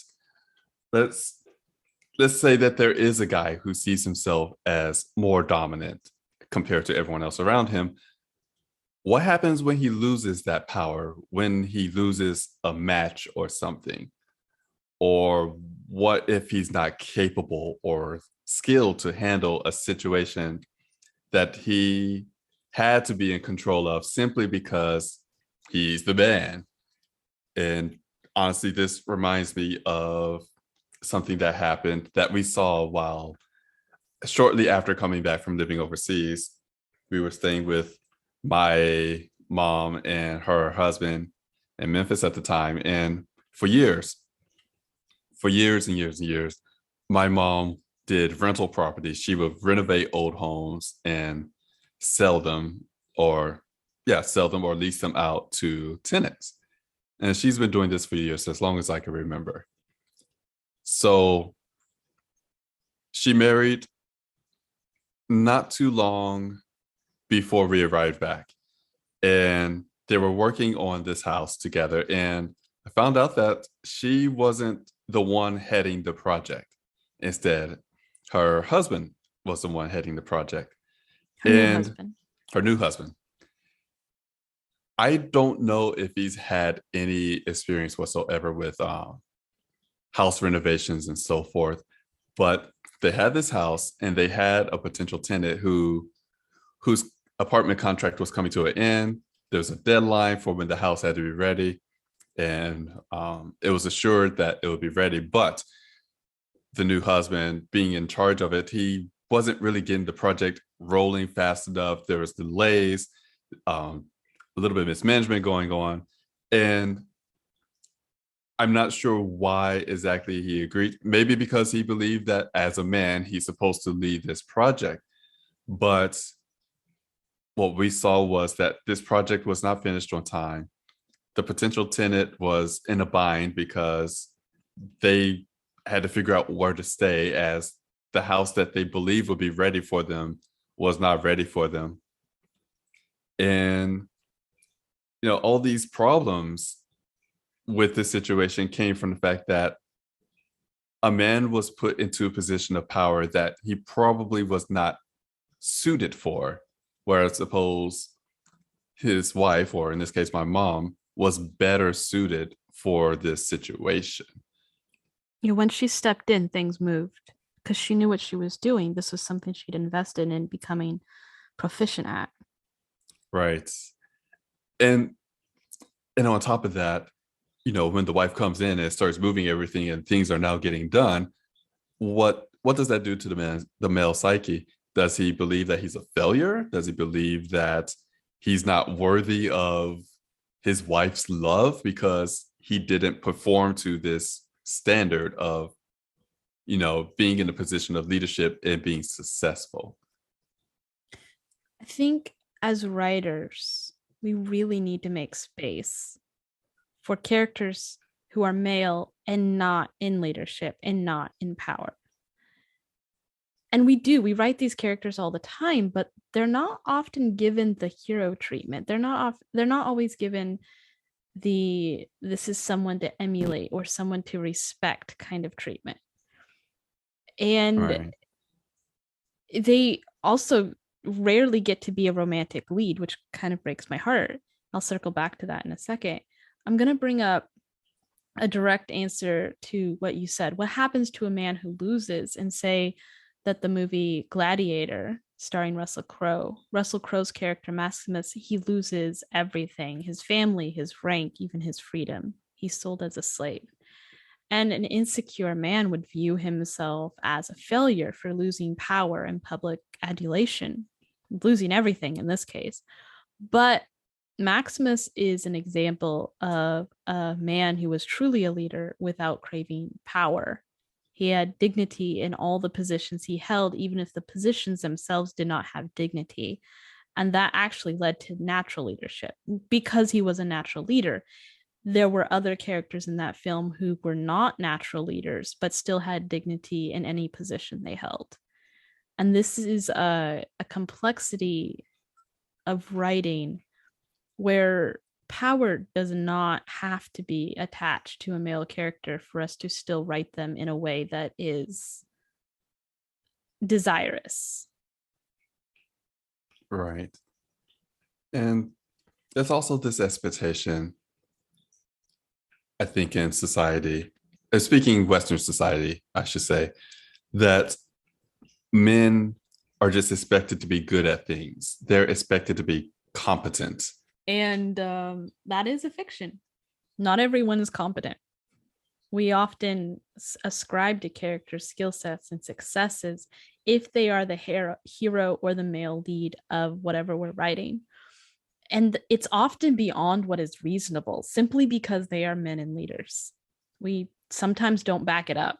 We're just like, oh, he's the prince and he's good at something, or he's the prince and he's terrible at it. And so, they should be a rebellion. But that's a whole nother thing. It kind of drives me crazy. I love Star Wars. I will talk about Star Wars a lot. I've already done that in this episode. But seriously, Luke very, very quickly gets good at military things in a way that is not supported by the story, because he's that hero and he's that military hero. And so that's what people want. That's the story people want to read. I've done martial arts training. You have done martial arts training. The speed at which Luke becomes good enough to fight Darth Vader at all, or to fly in battle, is just really, really fast. And I'm just using Star Wars because almost everyone is going to recognize that story. But the training montage, that 3 months in the mountains and you come back a fighter kind of thing that happens in our stories so often, it's a way of like trying to support but not really support, of here's the character, they're the lead, and now we're making them really powerful. Right. That honestly reminded me of a joke that comes up every now and then on Twitch streams that I join in or host. And is whenever we want to explain why the main character is able to do something, or why these good things are happening, or whatever, just to explain something that makes no sense, that shouldn't be happening for the character we're playing as, we say, oh, it's going to win because he's the main character. That's just it. The answer is he's the main character or she's the main character. So that's why they're good. And those are the stories we want to read. Reading is escapism. Movies, films, TV shows, these are all escapisms. Yes, we want our characters to succeed. Otherwise, you're reading tragedies. That's not the same kind of escape that people are reading for in many cases. Although writing tragedies is a valid form of writing, they're not a very big genre right now. So, especially right now. But that's another topic. But as writers, we could support these stories. We could make it reasonable. We could stop giving our children and young adults and teenage readers unrealistic expectations of what it takes to be successful. Speaking of unrealistic expectations, so I've known about this character forever, and only recently have I taken the time to go through the whole series. Indiana Jones. Until recently, I did not know he was a professor. I did. I was kind of disappointed when I got to college and realized professors like mostly stayed in their offices. I did not know. I always assumed that he was just some adventurer guy who just goes out there and do things. It's never explained, as far as I know, why he is really good with whips. He swings off of branches. He like disarms people with his whip. He's very precise with it. I don't know how many years of training that takes. And how does he get the funds to go on the adventures that he goes on? And naturally, he has to get the girl because main character and male. But he's skilled at driving. He is a great marksmanship, or he has great marksmanship. And again, distinguished professor, good chance tenured. But, and I know this is in the 1930s and 1940s, he's fighting Nazi Germany and so forth, but I don't get the impression that a professor before World War II is going to be, and he's pretty young, I would say maybe in his 30s for the movies. He seems very experienced. He seems to have the experience of a well-trained soldier who decided to go into archaeology. I don't know. I think what you're running into here is the myth of the capable gentleman. He's learned, he's physically skilled, he's physically capable. Of course, he's handsome and he's triumphant. Sex appeal, plenty of money, and a good storyline. I do like watching these films. Don't get me wrong. I do like watching them. I like characters like Indiana Jones on some level. I do like those characters, but I can never believe in these male characters. I watch it because it's fun to watch. I don't watch it because I want to emulate him, with the exception of John Wick. That's a different story. I definitely want to emulate John Wick. John Wick's storyline, though, and his capacity for things is actually much better supported. Right. I still believe John Wick as a character, as a male character, is believable. Now, the fact that he seems to survive everything that's thrown at him, that's a little unbelievable. We But got some mathematical statistics for how many bullets. that I don't know if he can donate blood because of all the lead inside of his body. But that aside, Yeah, going everything else back to about John this. Wick, I do believe he is a believable male character. Yeah. So going back to this myth of capable gentlemen, let's pull that apart a little bit. All right. Well, if I had just my own train of thought here, is I feel that this idea of a capable gentleman, someone who is all these things we mentioned before, I suspect comes from what lower classes thought of what a lord was expected to be or have. A lord is being an upper class man. And I think these men, referring to the upper class men, were more attractive and definitely had more money. I suspect that's what people in the lower classes saw as a real man, especially a gentle man. I think to a certain extent, upper classes also had these ideals based on what they sent their sons to go and learn. And by classes and upper classes and nobles here, I'm really talking about Western Europe and large swaths of North America. And then, colonialistic families around the world. So this is really challenging because it makes it harder. It makes it really hard for a man of lesser means, education, resources, etc., to be quote unquote a real man. Um, this brings up male shaming, like when a woman is angry that a man can't take her to dinner. I'm thinking of the film Shrek. I think the storyline plays on this idea of the male ideal, where Shrek is falling far short of it because he lives in a swamp without titles. What he has going for him is brute strength and, a sharp tongue. I mean, granted, he is an ogre. To quote Dracula, what is man? But I I digress. Video games, I digress. I will say though that about a man being shamed for not taking a woman to dinner, it's not always so much that he can't take her to dinner. Sometimes he can't take her to the right kind of dinner. There's this idea that when you take a date out for dinner, naturally you have to pay for it, but you don't take your date out to McDonald's, or I would even say maybe, well, home cooked meal might be more acceptable, but the idea that you have to quote unquote wine and dine your dates as somewhere nice and fancy, right? That is a expectation that honestly a lot of people cannot obtain. It's kind of this dating dance ritual of can you provide kind of thing. And that doesn't always translate well. Also, there are women who would love to do that for their male partners, or women who want to do that for their female partners. It's or women who don't want someone to do that for them. But there is this expectation. It's a big enough expectation that it has to be grappled with. So going back to this expectation and to this fantasy, like some concept of masculinity and desirability that we have in literature and in real life is based around the wealth of a male individual. And so let me introduce you to a subgenre. It's called billionaire romances.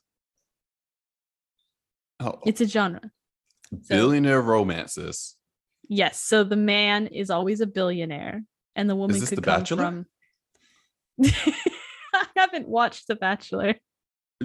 That's all I'm thinking right now. I was like, billionaire romances. I'm like, yes, this has to be The Bachelor. Big house, all these people come in. Has to okay, tell me what a billionaire romance is like. I have the feeling, knowing you, that you are not going to like this. But anyway, billionaire romances is a highly lucrative subgenre. Like it sells well. It's mostly written by women. Okay. And there are women leads in the romances, like women, female main characters that come from all social classes, falling Yeah. in love, often being pursued by men who are billionaires. So 5 or so years ago, I think it was millionaire romances, like the man was a millionaire, but now it's firmly billionaire romances have taken over. Your face is so weird right now. Go So on. fiction is keeping up with inflation, and Clearly. in the rise of the mega rich, it's literally the fantasy of a really, really rich man sweeping you off your feet, you being a woman. Although I know a few people who have like swapped roles a little bit, but mostly it's men who are billionaires falling madly in love and pursuing a woman who has less money. Uh, hold on. Oh, I mean, that's what? It's not that much different than the girl waiting for their prince to show up I in I Disney films I of old. guess, but there were less people. Just that is definitely a fantasy. My my thought is, what billionaire decides, you know what? I need a mate. And he jumps in his private jet, flies to, I don't know, Oklahoma, and decides, hey, you, let's be my wife. And of course, they're going to have to meet in the bakery because I think all romances take place in the bakery or floral shop. So he gets on his private jet, probably lands on top of the bakery, propels down, goes inside the bakery, sees this lovely, struggling, maybe single mother woman selling croissants. And he's like, you know what? You're the one. This is, you know what? Not my book, not my genre. No, and I can understand in today's age why women would enjoy this escapism. There was a couple of authors, I think they wrote the billionaire woman's romance, where it was like they each wrote a book in a series and it was the women sweeping men off their feet. Um, which I'm all for Huh. the equality of it. Like I if you I swap it around guess in your head, does it feel different? Like a woman shows up and is like, hey, you, Louvie, I have so much money. What's missing in my life is love, and you are the love of my life. I'm going to make all your problems disappear. Just fall in love with me. I will be wary because that person clearly was stalking me. How do they know me? So many questions. Stalking is actually something that happens in some of these books. That's not right. No. I mean, okay, I guess for the plot of the story, yes, but in real life, no. Don't stalk. Don't Facebook stalk. Just, just It's a no. fantasy. It's a make my problems go away. It's a Cinderella story. I mean, yeah, just I mean the chances, I mean it's a fantasy, but the chances that someone just a rich person is just going to come to your neighborhood of all the neighborhoods in America or the world and just sweep some unsuspecting woman or man off their feet is just, I don't, it's clearly a fantasy. And speaking of Cinderella, like, I feel like Cinderella is a little different because she actually put some effort into this. Her fairy godmother put some effort into this, but she faked it till she made it. And I don't know if that's happening in these books. I mean, I, sometimes it is. Oftentimes there's like reasons that the man would fall in love with the woman. Like they have a good backstory. She's caring. She's the nanny of his kid. Um, she brings something else to the table. I haven't read very many of these. I've just read about them. I've said before on the podcast, I have difficult reading male female romances. I'm just thinking the billionaire, he like sweeps into a town and he goes into a tech shop and there she is, this beautiful computer technician. He's like, you're the one. And he sweeps her off her feet and she fixes all his computers. Yes, I mean there are some storylines where she like decides that even though he has all the money in the world, she's not interested in him, and then he has to like prove himself to her despite his money. Like there's 100 different ways to write this, probably 100,000 different ways to write it. It's just that the subgenre is the fantasy of money not being a problem, and this high desirability of a man who has that much money. Going back to the capable gentleman thing we were talking about, where rank, social status, relative strength, etc., going back to like what makes a hero in our stories when in terms of masculinity. That's why I brought it up. That is, that still blows my mind. Okay, fantasy. I'm just I'm going to leave it sorry, at fantasy and I let didn't it mean be. to blow your mind that much. Oh, it's gone. All right, so it really is problem solving though. This idea that the man is going to make the problems go away. It's not just men pushing this narrative. Women push it too, actually. Hmm. So, um, let me try to bring this back down to like actual advice people can use. So, going back to this Okay. idea of the capable, no money problem male fantasy, it's not the only fantasy. And should female writers be concerned about it? Should E- female writers be wary of writing this kind of fantasies? I I would say yes. I would think that female writers should be concerned. I mean, imagine if the shoe was on the other foot. What if male writers were writing their fantasy women or their fantasy women, and that became the standard for all books, all the media. Like if we continue to write these tropes, this idea of what a man or male is supposed to be, these fantasies, it's really a propagation of an unrealistic standard that can't be met. I mean, going back to what I think Wood said about the ideal male is fiction from the start. Right. So, can you make concrete, for the sake of discussion, what kind of damage do these over idealizations do to men? Because socially, we've talked about like, female beauty standards being destructive for women, body types like have to be skinny and all that. But let's take this in, like what kind of damage do these unrealistic ideals do to men?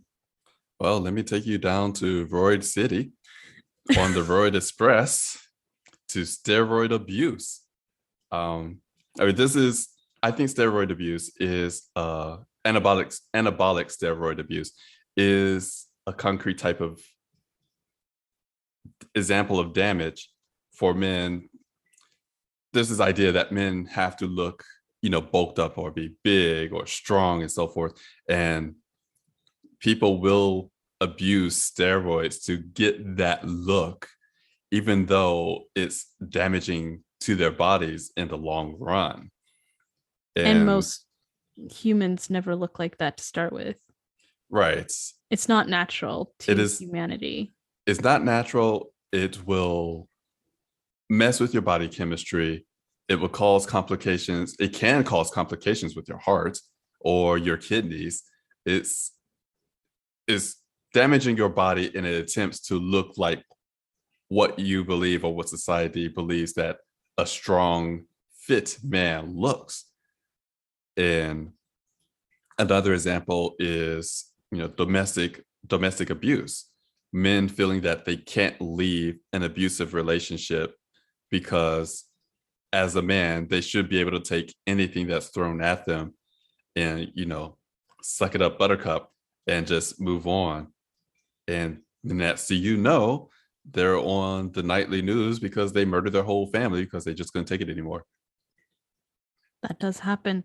And this brings up an entire array of issues that we haven't talked about yet, but that we need to.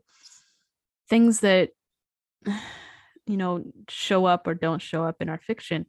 For example, domestic abuse of male partners, like you just said, by both other males and females. It's extremely difficult for men to get help, to be taken seriously. They don't have social resources for escape, mostly because we as a society don't think we should provide it. And I'm not saying that women have a lot of power to leave these relationships. There are major, major issues for women to leave, but men can end up in the same exact power imbalances and not have like that hotline to call. They are not accepted into shelters. Their friends may not be as willing to listen to them because media, fiction, social expectations, they it's just not acceptable. It's just not allowed. And I'm seeing some of this being addressed in LGBTQ plus literature, where men are allowed to be domestic abuse victims, allowed to have survived childhood sexual assault or adult sexual assault, and given space to grapple with that and to be supported. But the canon of English literature, previous to say the past 10 years, doesn't really give space for this, but it has always existed. These problems have always existed, but because of this ideal, we kind of erased it or never allowed it to exist in our media. All right. I mean, again, my hot take is, the impression is that men should just be able to handle this, whatever this is, whatever hardship it is, and that they don't need help. And if they can't handle it, then they aren't real men. They are not worthy of the title of man, and they deserve whatever punishment or abuse that they get. And I believe if you find yourself in this situation, you should come to Louvie's boot camp of manhood. That's right. Louvie's boot camp of manhood. We accept all men, and we will train you to be a real man. Feel the sweat, feel the burn. Only $999 a year. So that's it. All honesty, boot camp I'm promotion looking aside. too hard to say that is not a thing. Boot camp promotion aside, but if you do want to sign up, just let me know. $999 a year. All honesty, it is damaging to men who are abused, who are taken advantage of, and they can't go out and get this help because they can't go out and get help for themselves. And then next thing you know, nightly news. Yeah. Or because of the suppression of acknowledgement of needs, they reach out, they become touch starved.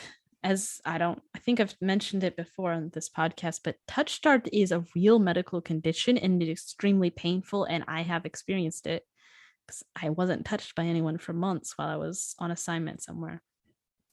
And in a society where men aren't allowed to be hugged or touched outside of sex, you start to see some really erratic behaviors. They hurt people. Or robberies happen, suicides happen. A lot of men commit suicide, and so many of the missing people that my brothers, when they were in search and rescue, went looking for were male suicides. Even though there are resources out there, the media, the way we talk about men, the way we relate to them, the way we write them, the things we say casually to each other in our daily lives, our expectations of manliness, this all creates myths and rules in the minds of men and the people interacting with men that does make or break lives. They can really, in previous episodes, we've talked about books that have saved lives because they acknowledge something. And books can also push a narrative that break lives. Right. So go ahead. Well, I was just thinking, growing up, I won't say that I saw this in books, but I did see it in media. And, when I think about writing male characters, I typically think of like movies and games and so forth. But when I was growing up, I was under the impression that I had to look a certain way, like I had to be bulked up or whatnot. And for years, I thought that I wasn't being a real man. Teenage years, I thought I could not be a real man because I could not bulk up. It took some time to undo that damage, but imagine for all the other young men out there who believe they have to act or look a certain way to be accepted as a man. And they don't really get to grow as a person because they're constantly trying to put themselves in this box to have that as exception. Yeah. So we were just talking about what women writers should be concerned about, or what writers writing men in general should be concerned about. But honestly, this wish fulfillment writing is not just pushed by women writing billionaire romances or anything else that's wish fulfillment for women. Um, wish fulfillment writing for men happens by men as well. Writers like John Ringo or Stuart Woods, who I mentioned in Writing Women We Want to Read episodes before this, which I told you about. Mm. You remember me telling you about that one. How could I forget? And Stuart Woods is the one who writes about the mega rich detective type character who gets all the women and jets around the world and is a hero who solves crime.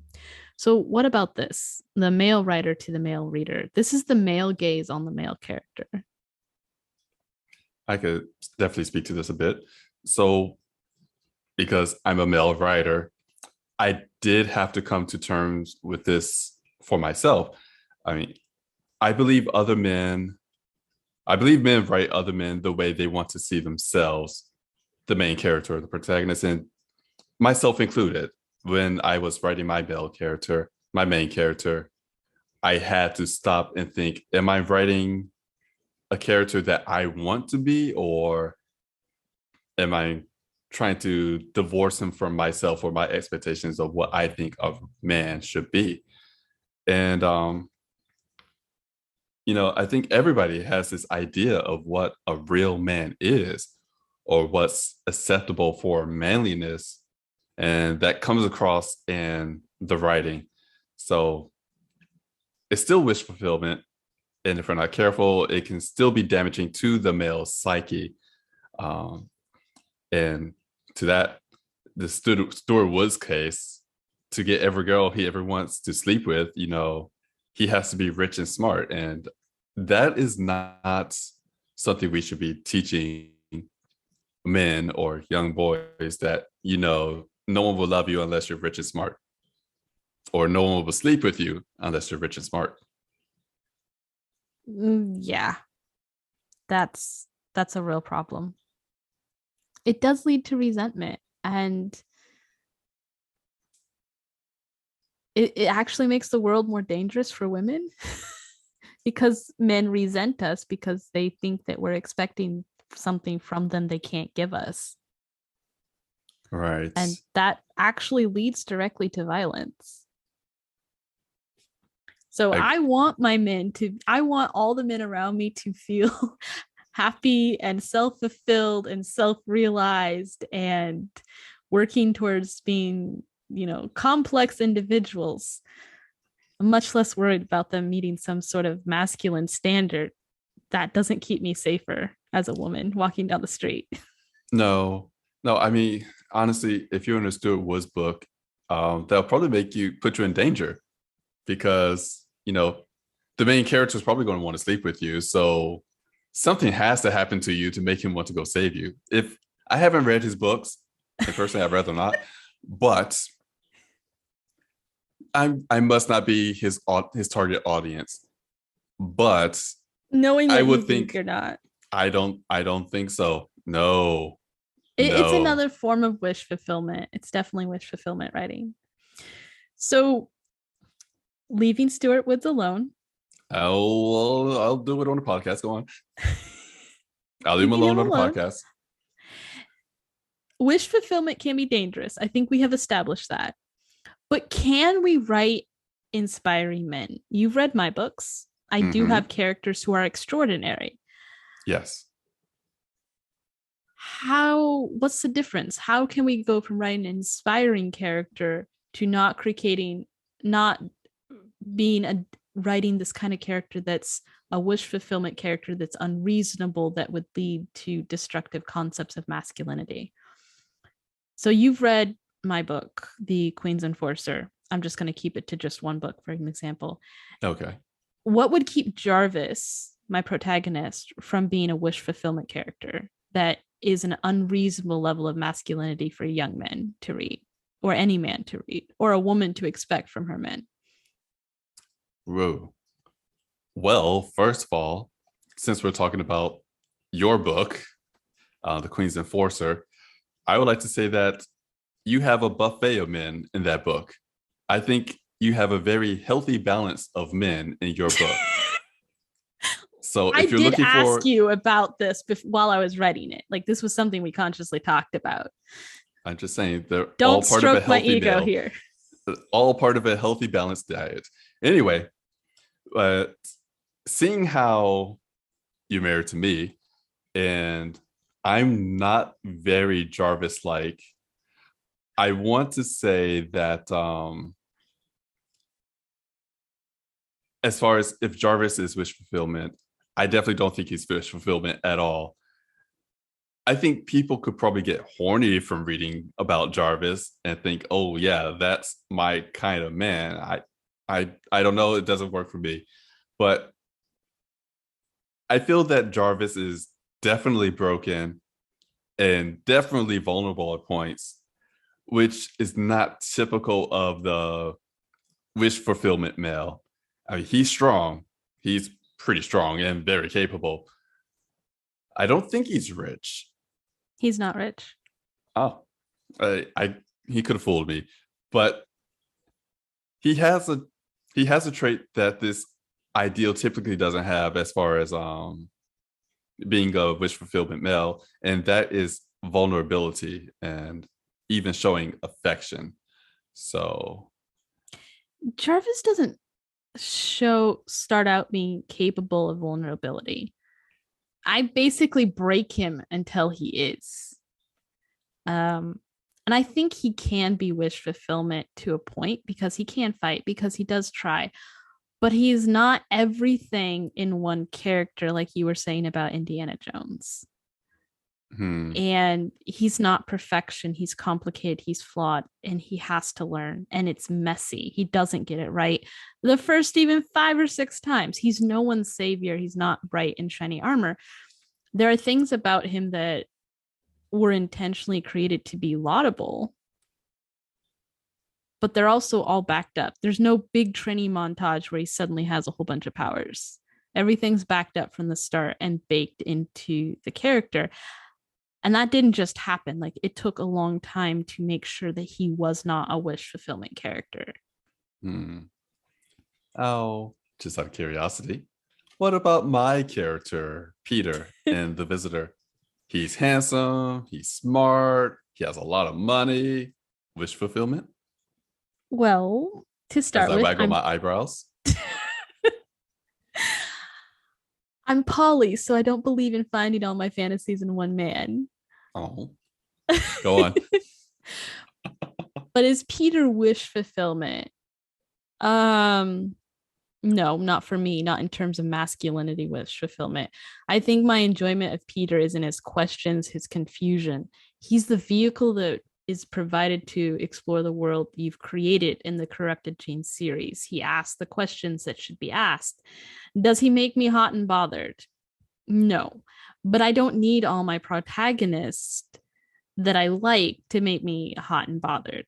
There's romance is not the only genre out there. And ideation, there's a lot of books we can write that just make us think. All right. I mean, that is when I first started writing this book out and trying to think of what my male main character is like. That was one of the things I wanted Peter to be, is this vehicle to show that there are different types of men out there. You know, he has all these markers, being handsome, rich, and successful, and so forth. But by some people's standards, and I believe one reviewer standards, he's not really a believable male character. And I think it's because the fact that he doesn't do the typical male things, and he's the main character. He's I think I remember that review. Peter is almost without aggression. That's actually a character flaw, is he's so lacking in aggression. Right. And again, there is a character in this book, not to give too much away, but there is a character in the book who wants to definitely take Peter to bed. And, I suppose someone could look at that and it's like, that's not realistic, but it honestly is, depending on the characters, if you will. Yeah. I think there is room for different kind of men to be attractive to different kind of women or different kind of persons, different men, depending on which way someone is attracted. And this is one of the reasons I argue for writing a multiplicity of characters, of men characters, of female characters, of gender fluid or gender non-binary characters, because literature only recently has started opening up for more readers to actually find their own wish fulfillments and to find characters like them or characters that they want to like that aren't like them. Right. And wish fulfillment so often falls into these very narrow lines of some sort of socialized, culturalized idealization of femme or male or rich or powerful or whatnot. And that makes literature boring in the end. Like, agreed. I read a whole bunch of a couple of genres and I burnt out on reading the genre because the same characters were playing all the roles. Billionaire? Okay, I burnt out on that genre after 5 books. Okay. but I burnt out on reading certain kind of like detective novels, etc., because the same characters are playing the same roles. And so when we have this multiplicity of what we allow characters to be depending on any of their identity markers, we actually keep things more interesting. We still have to write within our genres. We still have to meet our expectations to a point so that we don't, because if we are writing to be read, we have to figure out why people are reading our books.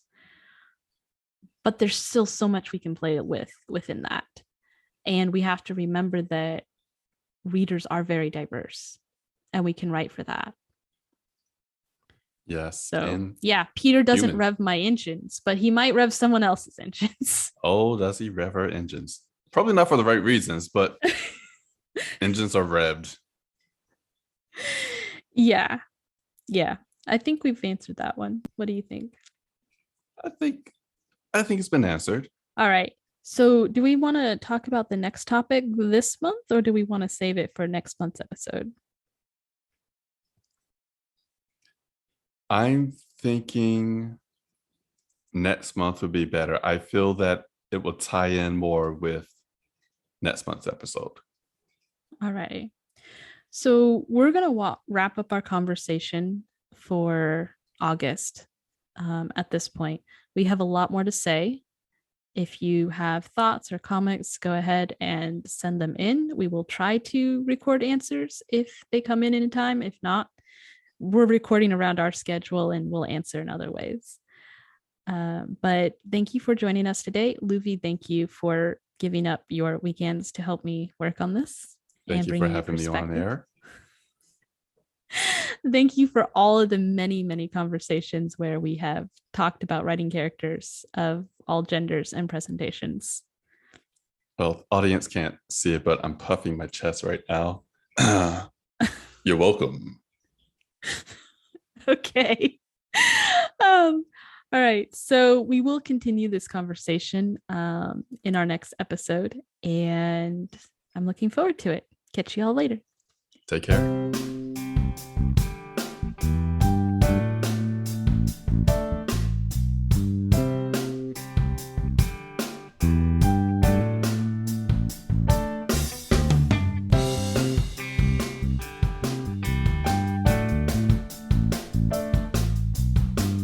Thank you for joining us. Music for this show was written and produced by Eric Mills. If you found this episode helpful, please rate and review on your favorite podcast app and spread the word so other writers can find us too. To get our Doing Diversity in Writing Toolkit, which includes all bonus material from Season 1, go to representationmatters.art. That's .art. Here you will also find our episode show notes. Happy writing and see you next episode!